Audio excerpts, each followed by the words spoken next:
اللہ تعالیٰ نے جب فرشتوں میں اعلان فرمایا کہ میں زمین میں اپنا ایک خلیفہ بنانے والا ہوں،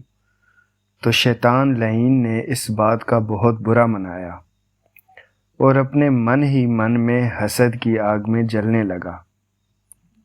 چنانچہ جب اللہ تعالیٰ نے حضرت آدم علیہ السلام کو پیدا فرما کر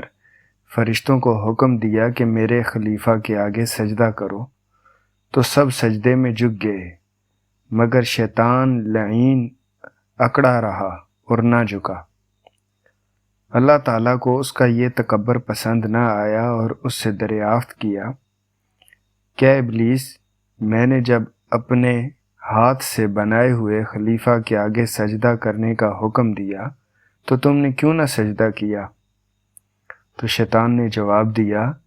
میں آدم سے اچھا ہوں اس لیے کہ میں آگ سے بنا ہوں اور وہ مٹی سے بنا ہے،